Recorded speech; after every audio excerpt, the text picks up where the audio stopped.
আসসালামু আলাইকুম রহমতুল্লাহ। আজকে তোমাদেরকে আমাদের ক্লাসের তৃতীয় ক্লাস অর্থনীতির, এবং এই ক্লাসটা হচ্ছে আমাদের মূলত প্রথমদের টপিকগুলো নিয়ে প্রিভিয়াস ক্লাসে তোমাদের সাথে আলোচনা হয়েছিল। আশা করি সবাই ভালো আছো, দিবা এবং প্রগতি শাখার সকল ছাত্রছাত্রীরা। আশা করি সবাই ভালো আছো। ইনশাআল্লাহ আল্লাহ তোমাদের সবাইকে ভালো রাখবে, এই দোয়াই করি তোমাদের জন্য। আশা করি তোমরা আমাদের আমার জন্য দোয়া করো। তো এই প্রেক্ষাপটে হচ্ছে আজকে আমরা শুরু করবো হচ্ছে নতুন একটা টপিক নিয়ে, বাংলাদেশের অর্থনৈতিক বৈশিষ্ট্য নিয়ে। তো বরাবর যেটা আমরা করি যে কোনো টপিক শুরু করার আগে আমরা প্রিভিয়াস টপিকগুলোকে আগে একটু হাইলাইটেড করি। তো আমরা এই হাইলাইট করার ক্ষেত্রে যেটা করব, প্রথমে হচ্ছে প্রিভিয়াস বিষয়গুলো একটু দেখে নিই। আমরা গত ক্লাসে যে জিনিসগুলো আলোচনা করেছিলাম, গত ক্লাসে আমাদের আলোচনা বিষয় ছিল বাংলাদেশের ভৌগোলিক অবস্থান নিয়ে আলোচনা করেছিলাম। তারপর হচ্ছে এগুলিতে জ্ঞান উদাহরণ প্রয়োগ দক্ষতা নিয়ে আলোচনা করেছিলাম। তারপরে হচ্ছে আলোচনা করেছিলাম প্রাকৃতিক পরিবেশ ও প্রভাব নিয়ে আলোচনা করেছিলাম, যেগুলি জ্ঞান উদাহরণ প্রয়োগ রয়েছে। তারপর আলোচনা করেছিলাম বাংলাদেশের প্রাকৃতিক পরিবেশ ও প্রভাব, যেগুলি হয়তো গত ক্লাসে তোমরা জানতে পেরেছো। এরপরে আস্তে আস্তে হচ্ছে বাংলাদেশের অর্থনৈতিক কাঠামো, উৎপাদন ভিত্তিক খাত, জ্ঞান উদাহরণ প্রয়োগ বলছিলাম, অংশ আমাদের রিডিং করার জন্য বলা হয়েছিল। আর উৎপাদন ভিত্তিক খাত আছে, এবং যারা কৃষি, শিল্প ও সেবা আছে। তো এই জিনিসগুলো হচ্ছে আর হচ্ছে আলোচনা করেছিলাম। অবকাঠামো রিডিং করতে বলেছিলাম, অর্থনৈতিক অবকাঠামো আলোচনা করতে বলছিলাম, আর হচ্ছে সামাজিক অবকাঠামো। তো বরাবর মতোই আবারও সেই কথা যে আমরা পড়ালেখাগুলি নিয়মিত করব, কারণ পড়ালেখাগুলি নিয়মিত না করলে পিছনে পড়ে যাবো।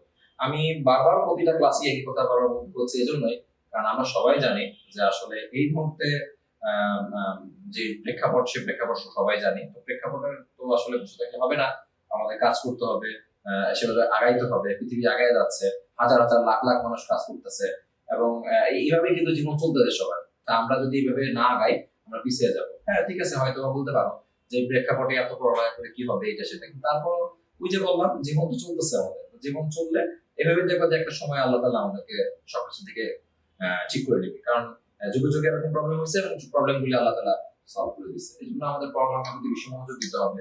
পড়ালেখা যদি মনোযোগ না দেই, আমরা পিছিয়ে যাবো। আর পড়ালেখা মনোযোগ না দিয়ে পিছিয়ে গেলে তো আমাদেরই লস, তাই না? আমরাই কলেজে ফার্স্ট হবো, ফার্স্ট গার্ড হবে, কেউ ফার্স্ট বয় হবে, সেটা হওয়ার জন্য কিন্তু চেষ্টা করতে হবে। আর যে চেষ্টা করে আল্লাহ তাআলা তার সাথে, সবসময় রাখতে হবে। যে চেষ্টা করে আল্লাহ তাআলা অবশ্যই তার সাথে। তো ঠিক আছে, অনেক কথা হইলো। আমরা এখন পড়ায় চলে আসি। আমরা প্রথমেই বলতেছি সেটা হচ্ছে গিয়া বাংলাদেশের অর্থনীতির বৈশিষ্ট্য। বৈশিষ্ট্য মানে কি, আমাদের ইকোনমিক, আমাদের যে ইকোনমিটা আছে, আমরা যারা ইকোনমিক্স পড়ি বা আমরা যারা ইকোনমিক্স পড়াই, এটা তো আমাদের জানা দরকার আছে, বা আমরা যারা পড়তেছি যে বাংলাদেশের অর্থনীতি কিভাবে চলছে, কেনই বা বাংলাদেশ অর্থনীতি এমন হচ্ছে বা কি। তুমি কি জানো যে বাংলাদেশ অর্থনীতি কিন্তু অনেক দেশ তুলনায় অনেক ভালো অবস্থায় আছে। এই যে এখন যে প্রেক্ষাপট চলছে, সেই অবস্থায় বাংলাদেশ অর্থনীতি অনেক বেশি ভালো, এবং সেটা ভালো হওয়ার একমাত্র কারণ হচ্ছে আমরা আমাদের কিছু খুব গুরুত্বপূর্ণ যে পদক্ষেপ, যেটা হয়তো অনেক দেশ থেকে অনেক ভয় পেয়েছে, কিন্তু আমরা নিয়েছি।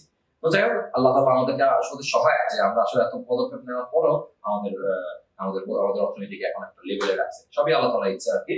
তো যাই হোক, আমরা বাংলাদেশের অর্থনৈতিক বৈশিষ্ট্য নিয়ে আলোচনা করতে যাচ্ছি আজকে। তো প্রথমেই আমরা চলে আসি, এটা আসলে এই টপিকসটা কিরকম, মানে আমাদের পরীক্ষার জন্য হাইলাইট কিরকম, সেটা হচ্ছে জ্ঞান আকারে আসতে পারে, অনুধাবন আকারে আসতে পারে, বা প্রয়োগ আকারে, অথবা এটা উচ্চ দক্ষতাও আসতে পারে। এটা দেখা হয়নি, উচ্চ দক্ষতার জন্য এটা আসতে পারে আমাদের। তো তাই যদি হয়, তাহলে এটা আসলে টপিকস গুলো কি কি আছে। প্রথমে তো কৃষির অবদান। বাংলাদেশের অর্থনীতিতে কৃষির অবদান কিন্তু অনস্বীকার্য, যেটা বলার বাইরে। কারণ আমাদের, তুমি জানো, আমাদের ম্যাক্সিমাম লোক কিন্তু অতপ্রতভাবে কৃষির সাথে জড়িত। সে দেখা যায় সরাসরি, হয়তো তুমি বলবা কি, আচ্ছা ওই লোক তো স্যার মাঠে কাজ করে, সেই কৃষক। না না বাবা, সেই কৃষক না। যে চালের বস্তা মারাই করে, যে চালের বস্তা যে প্রসেসিং করে, সে কিন্তু কৃষির সাথে জড়িত।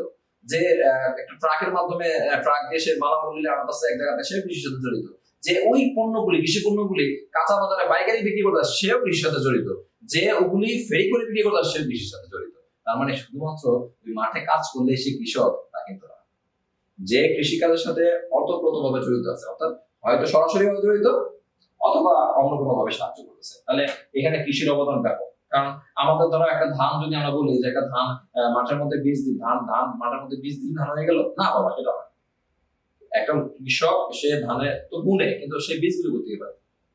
কোনো না কোনো কোম্পানি সে বীজগুলি, কোনো না কোনো লোক সে বীজগুলি সরবরাহ করতেছে। আবার শুধু বীজ বসে দিলে ধান হয়ে যাচ্ছে না, এখানে আবার সার লাগবে। সার কই পাওয়া যায়? সার আবার জন্য কিছু ফ্যাক্টরি আছে, তাহলে এরাও কিন্তু কৃষির সাথে জড়িত। তাহলে এই যে সার যারা উৎপাদন করে, তারাও কিন্তু কৃষির সাথে জড়িত, তারাও কিন্তু কৃষির সাথে জড়িত আছে। তাহলে ওই যে তোমরা খালি বলবা যে কৃষক মাঠে কাজ করে না, ওই যে তোমার সার দিচ্ছে তারাও বেশি সাথে জড়িত। তাহলে এই ধান সারটা দেওয়ার পরে সে সার দিয়ে চাষ করলো, চাষাবাদ করার পরে দেখা গেল ওখান থেকে তোমার ধান উৎপাদন হলো, ধান উৎপাদনের ধান শেষ না, ওই ধান উৎপাদন হওয়ার পরে সে কি করলো, ওগুলি মারাই করে প্রসেসিং এর জন্য পাঠালো, চাল আসলো, সে চাল কি তুমি সরাসরি পাচ্ছ না, ওটা আবার ক্যারি করে একটা জায়গায় আসতেছে পাইকারি দোকানে, পাইকারি দোকান থেকে ওগুলো আবার কিনে তুমি বাসা যাচ্ছে। তার মানে এই যে রিলেটেড বিভিন্ন অংশগুলি আছে, এটাও অবশ্যই কৃষির সাথে জড়িত। তাহলে আমাদের কৃষির অবদান ব্যাপক। তাহলে অর্থনৈতিক বৈশিষ্ট্যের মধ্যে কৃষির ক্রমোন্নতি, হ্যাঁ ডেভেলপ হচ্ছে। আগে একটা সময় ছিল কৃষির, এখন কিন্তু এমন নাই। ডে বাই ডে কৃষি কিন্তু চেঞ্জ হচ্ছে। এখন আধুনিক যন্ত্রপাতি আসছে, কৃষির মধ্যে আধুনিক যন্ত্রপাতি আসছে, আধুনিক উন্নত মানের বিভিন্ন জিনিসপত্রের মধ্যে অ্যাড হচ্ছে। কেন হচ্ছে? কারণ কৃষি ডেভেলপ করা হচ্ছে। তারপর দেখো জনসংখ্যা বৃদ্ধির হার হ্রাস। হ্যাঁ, একটা সময় জনসংখ্যা কিন্তু হিউজ বাড়তো। সবাই কি মনে করতো জানো?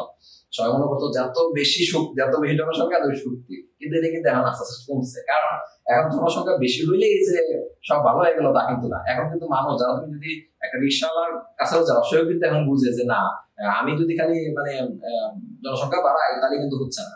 সেও কিন্তু এখন ওই আমাদের সরকারের মাধ্যমে বিভিন্ন ফ্যামিলি প্ল্যানিং মাধ্যমে তার কাছে কিন্তু লোকজন যাচ্ছে যে না, আপনি এভাবে করবেন না, এটা করলে এটা হবে না, বা জনসংখ্যা এত বৃদ্ধি করা যাবে না। যারা শিক্ষিত লোক তারা তো জানেই, যারা অশিক্ষিত লোক তারাও কিন্তু ব্যাপারটা এখন ভালো অবগত হয়েছে। তার মানে জনসংখ্যা বৃদ্ধি হার হ্রাস করার জন্য এখন বিশেষভাবে সবাই কাজ করতেছে। তাহলে গেল বর্তমানে জনসংখ্যা কত পার্সেন্ট আছে? 1.37, মানে 1.37 হারে জনসংখ্যা বাড়তেছে, যেটা আগে অনেক বেশি ছিল, এটা দিন বাই দিন কমতেছে। তার মানে জনসংখ্যার হার আমাদের দেশে কমতেছে। যদিও তুই বলবো স্যার আগে তো ছিল 14 কোটি 10 কোটি হলে বাড়তেই আছে, ওই যে 1.37 বেশি তো আছে।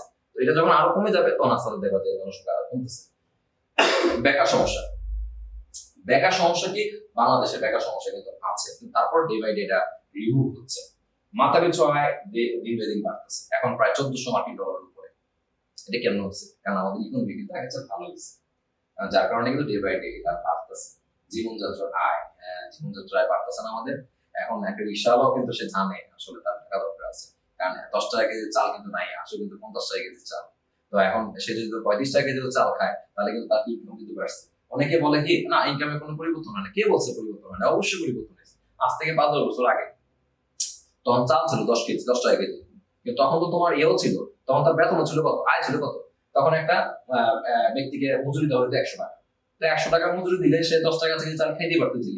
কিন্তু এখন মজুরি কত? এখন মজুরি হচ্ছে 500 টাকা। তো মজুরি যদি 500 টাকা হয়, তা 50 টাকা কেজি চাল সে খাইতেই পারে। তার মানে কি জীবনযাত্রার মান অবশ্যই তার বাড়ছে। তারপরে দেখো বৈদেশিক বাণিজ্য। আমরা কয়টা দেশের সাথে বাণিজ্য করতাম, এখন কিন্তু বৈদেশিক বাণিজ্য অনেক বেড়ে গেছে। এখন বিভিন্ন দেশের যে বাণিজ্য বাড়ছে, আমরা কিন্তু এখন পোশাক রপ্তানিতে প্রায় 2 নম্বর। আমরা কিন্তু পোশাক রপ্তানিতে 2 নম্বর বাড়বে। সেটা কিভাবে হয়েছে? সেটা কিন্তু এই আস্তে আস্তে বাণিজ্যের উন্নতি হয়েছে। এই পোশাক রপ্তানি 70 দশকের পর থেকে শুরু হয়েছে, এবং আমাদের দেশে আনাচে কানাচে তুমি চিন্তা করতে পারো না কি পরিমাণ কারখানা আছে। তো এটা কারণ হয়েছে পোশাক কারখানা। আমরা ডেভেলপ হয়ে গেছে, আমাদের এখন অবস্থা কিন্তু চেঞ্জ। আমাদের আগে ঘরে লোকজন এরা ঘরে বসে থাকতো, কাজ করতো, আর এখন কিন্তু ম্যাক্সিমাম এরা কোথায় চলে যাচ্ছে? গার্মেন্টস ফ্যাক্টরিতে যাচ্ছে। কারণ কি? আমাদের এখন বাণিজ্যের হার বেড়ে গেছে, বিদেশ থেকে প্রচুর পরিমাণে অর্ডার আসে। তুমি চিন্তা করতে পারবে না, এই করোনা সিজনে কিন্তু অনেক ফ্যাক্টরি চালু। কেন? আমাদের অনেক পরিমাণ অর্ডার আছে, তার মানে আমাদের বাণিজ্যের লেভেলটা আছে। আমাদের বিভিন্ন এই ফ্যাক্টরির জন্য আমাদের কিন্তু যারা ছেলেদের পাশাপাশি মেয়েরাও কাজ করতেছে। তুমি খেয়াল করবা যে গার্মেন্টস ফ্যাক্টরিগুলি কারখানার মধ্যে প্রচুর পরিমাণে মেয়ে কাজ করতেছে। সেটা কিভাবে হয়েছে? সেটা হচ্ছে আস্তে আস্তে ডেভেলপ হচ্ছে দেশে, এবং লোকগুলো এখন আগের থেকে সচেতন হচ্ছে, এবং বিভিন্ন কোম্পানিগুলো তাদেরকে একটা মার্জিত স্যালারি দিচ্ছে, যার কারণে তারা এখানে কাজ করতে আগ্রহী হচ্ছে, জীবনযাত্রার মান উন্নত হচ্ছে। এখন দেখো সবার হাতে একটা অ্যান্ড্রয়েড ফোন আছে ম্যাক্সিমাম লোক। কেন হচ্ছে? কারণ এটাও কিন্তু একটা এই আন্তর্জাতিক বৈদেশিক বাণিজ্যের একটা প্রভাব। কারণ মানুষ এখন জানে যে তার প্রয়োজন এটা, মানুষ জানে যে প্রয়োজন, সেই কাজ করবে। এই জন্য বৈদেশিক বাণিজ্য আমাদের আস্তে আস্তে ডেভেলপ হচ্ছে, এবং আস্তে আস্তে আরো উন্নতি হচ্ছে। তো যাই হোক, যেটা বলতেছিলাম, বাংলাদেশ অর্থনৈতিক বৈশিষ্ট্যের মধ্যে টপিকগুলি আছে, এগুলো ভালো করে পড়বা, এবং এটা আসতে পারে তো দীর্ঘ আলোচনা করে বলতে পারে বাংলাদেশ অর্থনৈতিক বৈশিষ্ট্য আলোচনা করো। তো ওখানে হয়তো টপিক যাওয়া থাকতে পারে, বা আমাদের দক্ষ না থাকলে এগুলো দিয়ে তুমি আলোচনা করে দেবে। এরপরে চলে আসছে আমরা বাংলাদেশের অর্থনৈতিক গতিধারা। এটা একটা ইম্পর্টেন্ট, এটা বহুবার আসছে টপিকটা, এবং এটা মোস্ট ইম্পর্টেন্ট একটা টপিক, খুব ইম্পর্টেন্ট একটা টপিক।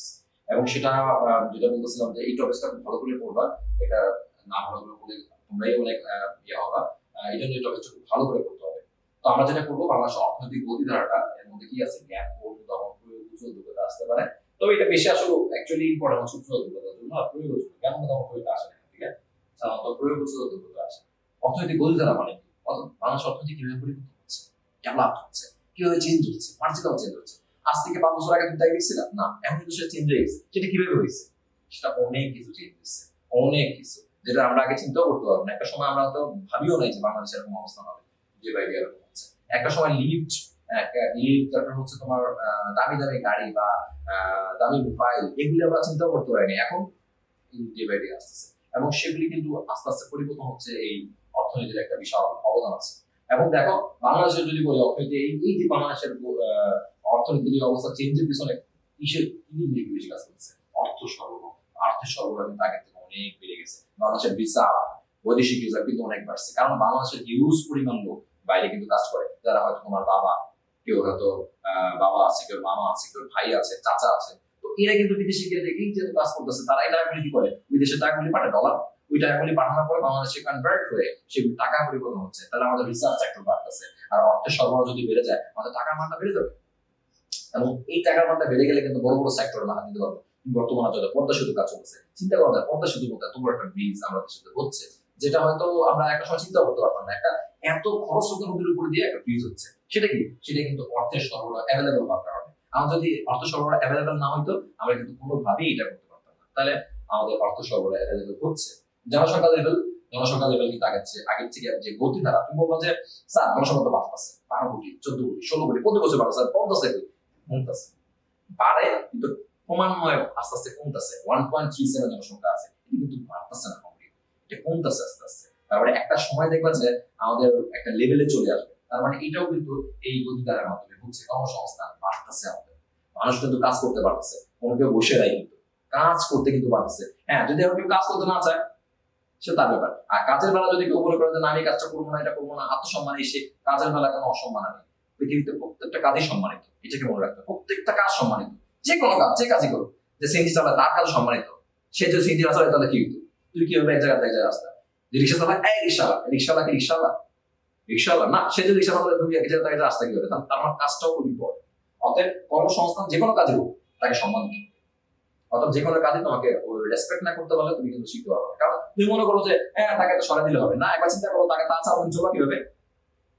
তুমি কলেজে আসো না, হাইটেটা করে দিলে আসবা? তো তার মতো ড্রাইভার আছে বলে, তার মতো রিক্সা চালক আছে দিকে, তার মতো সিএনজি চালক আছে বলে তুমি ঠিক মতো আসতে পারছো। তার মানে কি? কর্মসংস্থান ডিমান্ডে বাড়তেছে, এবং তাকে আমাদের পর্যাপ্ত পরিমাণ সম্মান দিতে হবে। কৃষি উৎপাদন, হ্যাঁ অবশ্যই কৃষি উৎপাদন বাড়তেছে, কারণ জনসংখ্যা বাড়তেছে। জনসংখ্যা আমরা এত লোক খাচ্ছে কিভাবে? কৃষি উৎপাদন অবশ্যই বাড়তেছে আমাদের। এটা অর্থনৈতিক গতিধারার মাধ্যমে। শিল্প উৎপাদন, আগে কি এত ফ্যাক্টরি ছিল না, এখন কিন্তু ডে বাই ডে ফ্যাক্টরি বাড়তেছে। যে ফ্যাক্টরিগুলি কি এমনি বানানো হচ্ছে? নিশ্চয়ই এগুলো উৎপাদন কোথাও না কোথাও যাচ্ছে, কেউ না কেউ ব্যবহার করতেছে। না ব্যবহার করলে এত শিল্প উৎপাদন হচ্ছে কিভাবে? তার মানে আমাদের অর্থনৈতিক গতিধারার মধ্যে শিল্পের একটা প্রভাব আছে, শিল্প উৎপাদন আমাদের বাড়তেছে। এরপর চলে আসে বিদ্যুৎ উৎপাদন। অবশ্যই বিদ্যুৎ ক্ষেত্রে আগে যে পরিমাণ, আমার নিজেরই মনে পড়ে ছোটবেলায় যে পরিমাণ কারেন্ট যেত আমাদের, চিন্তা করতে পারে না, হিউজ। আর এখন দেখো বিদ্যুৎ উৎপাদন কিন্তু আগে চেয়ে বাড়ছে, অবশ্যই বাড়ছে। আর পরমাণু কেন্দ্র ইনস্টল হচ্ছে, তার বিদ্যুৎ উৎপাদন আসলেই বাড়তেছে। তারপর দেখো অর্থনৈতিক খাত, অর্থনৈতিকভাবে আমরা ডেভেলপ করতেছি। তার মানে আমরা বলতে পারি বাংলাদেশ অর্থনৈতিক গতিধারায় যে আমাদের এই টপিকগুলি ভালো করবো। তবে এখানে আমরা অল্প কিছু বিষয় নিয়ে আলোচনা করছি।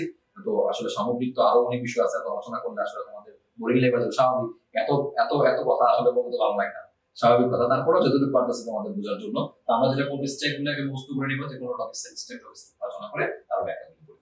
তাহলে আমাদের মোটামুটি আজকের ক্লাসের আমরা মোটামুটি শেষ পর্যায়ে চলে আসছি। এবং সেই টপিকগুলো যদি আমরা দেখি যে কি আমরা আজকে করলাম। আজকে আমরা অর্থনৈতিক বৈশিষ্ট্য, দুটো টপিকস বড়, এবং আজকে দুটো টপিকসের মধ্যে আমাদের শেষ করতে হলো। একটা হচ্ছে বাংলাদেশের অর্থনৈতিক বৈশিষ্ট্য আমরা পড়লাম, কৃষির অবদান আছে, কৃষির ক্রমোন্নতি পড়লাম, জনসংখ্যা বৃদ্ধি হ্রাস পড়লাম, বেকার সমস্যা, এটাও অধিকতর ইম্পর্টেন্ট। এবং এরপর টপিকসটা অর্থনৈতিক এটাও অধিকতর ইম্পর্টেন্ট। তো সবাই এই টপিকগুলি ভালো মতো বাসায় পড়বা, সময় নিয়ে পড়বা, ধৈর্য সহকারে পড়বা। আর পড়লেই পারবা, না পারার মতো কিছু নাই। মানুষ পারে এবং তারা করে, এবং তুমি পারবা, তুমি করবে, এটাই মনে রাখবা। না পারলে কোনো কিছু হবে না, পারবা দেখে তুমি করবা ইনশাআল্লাহ। হ্যাঁ, সবাই ভালো থেকো, সুস্থ থেকো, আল্লাহ হাফেজ।